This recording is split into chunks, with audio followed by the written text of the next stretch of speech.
Tenemos mucho que conversar, ya vamos a ir con este tema, pero nos acompaña la ministra vocera de Gobierno, Camila Vallejo. Ministra, gracias por estar con nosotros. Muchas gracias por la invitación y buenas noches.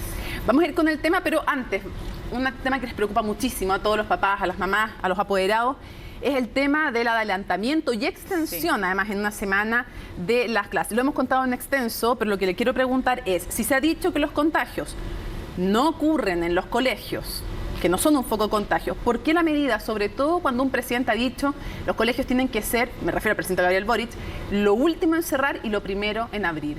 ¿Cómo se entiende la medida? Bueno, primero nosotros no estamos cerrando escuelas, hicimos un adelantamiento, sí, entiendo, pero quiero aclarar un poco porque nosotros entendemos la importancia de la educación presencial después de 2 años de pandemia donde se interrumpieron las clases o con modalidad online no lograron tampoco llegar el proceso educativo a todas las familias por las dificultades que tenemos en la accesibilidad en internet, etcétera. Lo que estamos haciendo es un adelantamiento a propósito de la recabación de antecedentes que hizo el Ministerio de Salud, la autoridad sanitaria, a quien se le delegó la potestad de tomar una definición final respecto a los impactos que podría tener de este como adelantamiento del PIC, producto de la concurrencia de distintos virus que están presentes en la población infanto-juvenil y particularmente del virus sincicial, que es un virus que además hoy día todavía no cuenta con una vacuna aprobada, que afecta principalmente a los menores, y la situación de las camas disponibles para poder atender a estos niños y niñas en el caso de que la circulación del virus aumente mucho más, que ya ha sido complejo a propósito de lo que mismo han detectado los pediatras y epidemiólogos, pero para terminar, de que la falta, ¿cierto?, de contacto de los niños hizo que finalmente se produjera una exposición de mayor vulnerabilidad. Usted habla de los antecedentes. A todo esto, cuando yo le hablo de que el presidente dice que tiene que ser el último en cerrar, no estoy diciendo que vayan a cerrar los colegios, sino que estoy diciendo si estamos en este espíritu, digamos, si este gobierno se rige por aquello. Usted habla de la recopilación de antecedentes, pero se dijo cuando se presentó esto que la medida era tomada con el apoyo del Comité Nacional de Respuesta Pandémica. Y luego sabemos que el comité no apoyó la medida. La mayoría de sus miembros dijeron que no era necesario hacer esto. Y menos si es que no se hacía el corte inmediato, el adelantamiento ahora de las clases. Entonces, primero, ¿por qué lo hacen igual si este Comité Nacional de Respuesta Pandémica no le da la razón al gobierno? Y segundo, porque dicen que es con el apoyo del comité, si no fue así. Es que el comité de respuesta pandémica lo que señala muy claramente es que no es incierto los efectos, que no hay una posición concluyente o mayoritaria y que por lo tanto delega en la autoridad sanitaria la decisión a la luz de los antecedentes que deberá recabar del sistema. Tengo el acta acá escrita y es muy claro en decir esto, no es concluyente, no es unanimidad los impactos que tiene, sí. Y luego dice la autoridad sanitaria deberá definir de acuerdo a los antecedentes, claro. Entonces, lo que hace el comité es dice, la autoridad sanitaria, dado que no podemos tener una conclusión como cierta respecto a y que la mayoría de ellos no lo recomendaba. También eso era así, la mayoría de los miembros, había otros que sí. No es, insisto, el acta es muy clara en esto del comité. No es concluyente, delega a la autoridad sanitaria, respalda la decisión que tenga la autoridad sanitaria y recabando los antecedentes que la autoridad sanitaria hace, porque luego tiene que efectivamente hacer un levantamiento de información de qué capacidad tenemos, si esto sigue aumentando, de atender a los pacientes con otras variables. Entonces, esto es algo que se adelantó respecto a lo que se estaba presupuestado, el PIC, y por lo tanto, en una lógica preventiva, ¿cierto? La autoridad sanitaria definió mejor poner en primer lugar la salud de los niños y niñas. ¿Qué le contestan al exministro París que dice se cierran, bueno, cuando dice se cierran los colegios se refiere al adelantamiento de las vacaciones, pero dice, se cierran los colegios en vez de abrir camas? Nosotros fuimos capaces de reconvertir y aumentar muchas camas. ¿Qué le contestan? Bueno, siempre la posibilidad de reconvertir camas va a estar de acuerdo al monitoreo y al análisis que tiene que hacer la autoridad sanitaria en conjunto con los expertos y las distintas instituciones. Pero ahora la verdad es que aporta cierto de semanas de que nos enfrentemos un pic mayor y no tengamos la capacidad realmente de atender a esos niños, se tomó la definición mejor de prever. Y las escuelas, ojo, las vacaciones como estaban se van a mantener estas 2 semanas y lo que hace es que se anticipa la suspensión de las clases y las escuelas se van a mantener de todas formas igual abiertas. Eso es importante señalar para las madres y padres trabajadores que no tengan con quién dejarlo. Lo entiendo. Con, obviamente, claro, actividades de acompañamiento a los niños y con el dictamen de la Dirección del Trabajo respecto a que los empleadores del mundo privado hasta ahora puedan facilitar aquello. Me cambio de tema. Acusación constitucional. Quiero saber si el gobierno está preocupado por la acusación constitucional presentada por el Partido Republicano en contra de la ministra del Interior.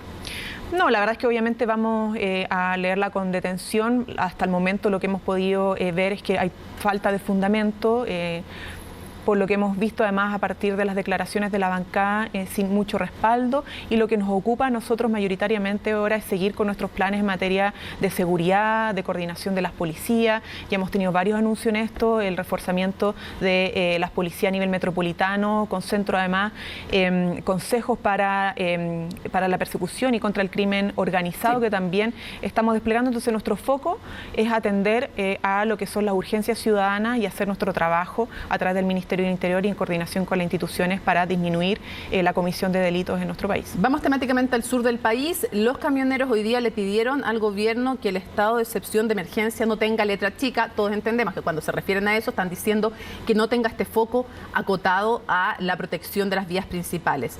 ¿Van a acceder a lo que les piden los camioneros o no? Nosotros, hacemos la evaluación y el seguimiento de los efectos del estado de excepción estratégico que hemos decretado en conjunto con las instituciones. La verdad es que ha tenido efectos positivos, una disminución de 42% en lo general de los delitos presentes en la zona. Por eso pedimos la extensión de la prórroga de este estado, y es un estado, o sea, lo que dice la ministra, y en esto hace una conversación también con las instituciones, que es un estado de excepción estratégico e inteligente. O sea, aquí tenemos una definición de protección de ruta en el marco además de... No sé, si la pregunta es si van a acceder a lo que les piden los camioneros o no. O sea, es que esto no se trata simplemente de peticiones. Lo que nosotros tenemos que recabar todos los antecedentes para seguir manteniendo un estado de excepción con perspectiva estratégica e inteligente.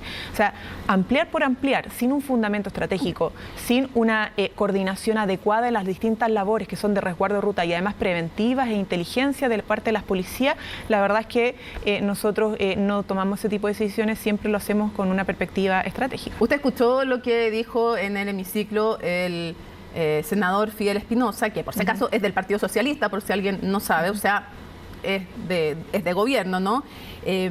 Dijo que el ministro Jackson estaba preocupado, más que de la seguridad, de destruir la institucionalidad democrática. Y luego el senador Durresti habló de que no querían ministros pusilánimes como el ministro Jackson, que se preocupaba de nuevo, más bien de lo mismo, y que no reaccionaba y decía que no era necesario un proyecto de ley de infraestructura crítica. Yo lo que quiero preguntarle es si a usted le parecen que suenan como senadores de gobierno, y uno se pregunta si esos son sus socios, ¿qué queda para los adversarios?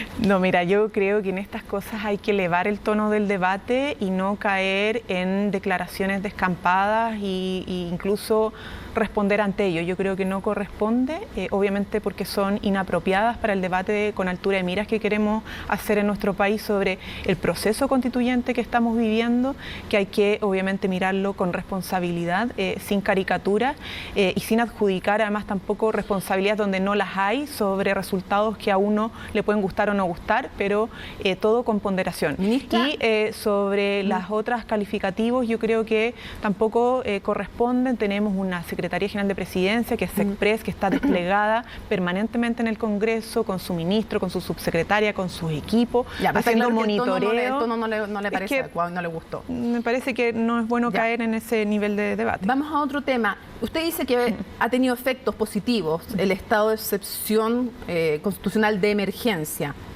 Si es un acierto tener esta medida, ¿fue un error sacarla? Es lo que uno colegiría de inmediato. O sea, básicamente, ¿de qué les sirvió llegar al gobierno y levantar este estado de excepción si ven que ha tenido resultados?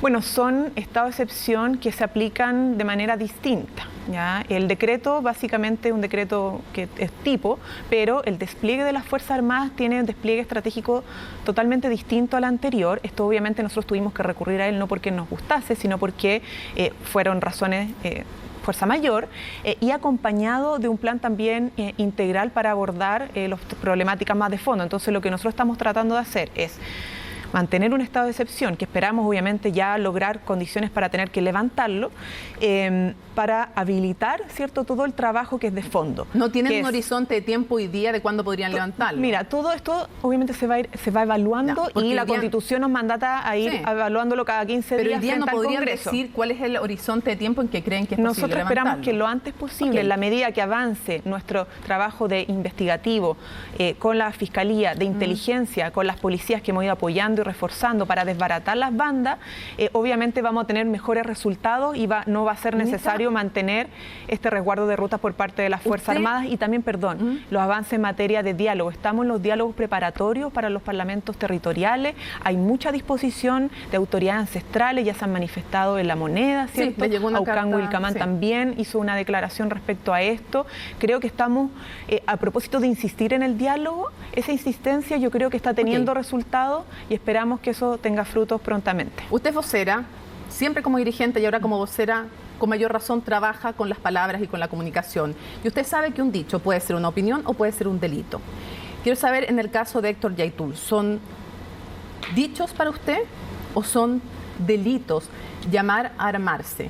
¿Y por qué se lo pregunto? Porque básicamente lo que uno quiere saber es si como gobierno no se querellan porque les parece que es inútil, dado que hay querellas previas, o porque creen además que no es delito. ¿Ustedes creen que llamar a armarse, no opinar sobre la posibilidad, sino que llamar a armarse, no es un delito? A ver, lo primero... Usted contestará directamente si cree o no que es delito. No, nosotros vamos a perseguir todo aquello que signifique hechos concretos. ¿Este es un hecho concreto, un delito concreto o no? O sea, el uso de armas contra las personas, contra la propiedad, actos incendiarios, todo eso... Es que eso lo sabemos, que es delito. Mi pregunta es si lo que hizo Héctor Yaitul al llamar a armarse es un delito o no para usted. ¿Puede no serlo o puede serlo? Mi pregunta es, para usted, llamar a armarse... A ver, nosotros tomamos una definición y el presidente de la República fue claro. Aquí hay denuncias presentadas y querellas presentadas hace mucho tiempo y no han tenido resultados. Primero, no han sido a lo mejor de mucha utilidad. Segundo, tenemos una prioridad que es perseguir hechos concretos que son comisiones de delito. ¿Para usted esto no es un delito? Vuelvo a insistir, hay una decisión política, al respecto y nosotros estamos abocados a perseguir la comisión de delitos concretos contra personas, contra propiedad y no declaraciones altisonantes. ¿Y esto sería un delito no concreto? Creo que ya respondí a su pregunta. No respondió si era... No respondió. ¿Sabe por qué no respondió? Porque no me dice si es porque es inútil o porque no es delito. Porque es inútil y porque los delitos que nosotros vamos a perseguir son los que se realizan. Ya, esos delitos... Bueno, es que cuando uno habla también realiza cosas. Nos va acabando el tiempo y quiero preguntarle respecto a Carabineros. ¿Van a endurecer las penas por los atentados contra carabineros en ejercicio de sus labores? Y por atentado no me refiero solamente cuando es lo más grave, que es con resultado de muerte, sino que también, por ejemplo, una agresión, un amedrentamiento, diversas posibilidades que hay respecto de agresión a carabineros. ¿Está en los planes del gobierno hacerlo? No, nosotros tenemos una legislación bastante contundente respecto a el asesinato, ¿cierto?, de carabineros, quienes hacen uso de la fuerza, tanto en el ejercicio de funciones como no. O sea, el asesinato de un carabinero tiene penas altísimas en nuestra legislación, el Código Penal. En general, nosotros no somos partidarios del populismo penal y que por cualquier acontecimiento estemos siempre elevando más las penas, más aún cuando se trata de penas que ya existen y que son altas. Lo que sí tomamos la decisión de querellano y tomar acciones respecto a este asesinato que nos parece muy grave, con consecuencias muy graves. Y lo segundo, es seguir respaldando a las instituciones en esto. O sea, nosotros creemos que la fuerza policial tiene que tener el respaldo del gobierno y de las instituciones para poder cumplir con lo que la ley le mandata, ¿cierto? Y que actuar frente a la comisión de delito y hacer uso legítimo de la fuerza. Y en eso, por eso hemos estado trabajando con las policías, tanto Carabineros con la PDI, para que puedan hacer su trabajo. El resto está más en sede investigativa. Todos sabemos que esto se está investigando respecto a las circunstancias de los hechos, pero ir por la agenda simplemente de populismo penal, creemos que ya llevamos 30 años en esa lógica y no ha tenido los efectos deseados, pero sí tomar acciones para que no haya impunidad en este asesinato. Dos preguntas para terminar, una que tiene que ver con Carabineros y otra con la Convención. ¿Hay dudas o cuestionamientos sobre este compromiso real del gobierno de respaldo a Carabineros por declaraciones y votaciones también pasadas de usted, del ministro Jackson, del propio presidente respecto a la ley Naim, al tema del robo de maderas o a los estados de excepción? ¿Hay un compromiso real y qué responde frente a estos cuestionamientos por las declaraciones y votaciones pasadas? Nosotros tenemos un desarrollo de un plan estratégico de inteligencia y coordinación institucional. Obviamente, el robo de madera, el narcotráfico, todo el crimen organizado que está presente en nuestro país y que tiene distintas aristas, ¿cierto? Trata de personas, en el caso del sur el robo de madera, narcotráfico, lo estamos persiguiendo en coordinación con las distintas instituciones y por eso el Consejo contra el Crimen Organizado, porque una cosa son las reformas estructurales para fortalecer nuestras instituciones, darle mayor legitimidad, herramientas, y otra cosa es cómo nos hacemos cargo con las herramientas que tenemos hoy día de perseguir estos crímenes, estos delitos. Y por eso la coordinación entre instituciones es una coordinación estratégica, inteligente, que nos permite contar con toda la información sobre la mesa para poder actuar. Interior, la PDI, ¿cierto? Carabineros, aduanas, Servicio de Impuesto Interno. Entonces, compromiso en esto tenemos porque comprendemos la importancia hoy día de garantizar mayor seguridad humana para nuestros habitantes, porque si no hay seguridad difícilmente podemos también acceder a otros derechos y circular libremente por nuestro país. Un par de cosas sobre la convención. Es soberana la convención para decidir a quién invita o quién no el acto de cierre, eso lo doy por sentado. Pero ¿qué le parece desde el punto de vista político y de convivencia nacional el hecho que en una primera instancia que se va a volver a discutir no se haya invitado a los expresidentes? ¿Debiera invitarse o no a los expresidentes y a la expresidenta? Yo creo que las y los expresidentes tienen que ser parte en algún momento de esta historia, no solamente en la votación misma, que por cierto tienen todo el derecho y el deber además de votar, porque el voto es obligatorio.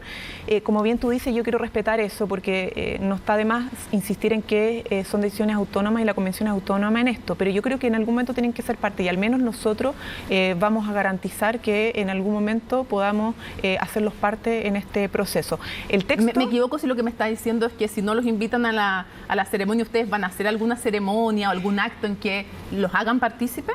¿En el gobierno me refiero? Es que nosotros, vamos a tener distintos hitos, no solamente la del 4 de julio cuando se entregue, ¿cierto?, el texto final propuesto, sino que vamos a tener el día mismo del plebiscito y luego, según lo que suceda, la proclamación. Si se rechaza, no van a tener nada que hacer los partes. Si es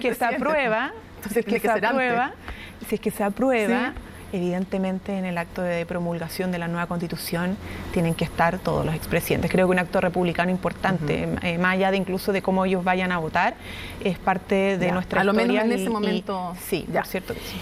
Usted tenía una visión muy crítica en algún momento de la expresidenta Michelle Bachelet, pero eso fue cambiando, al parecer, con el tiempo.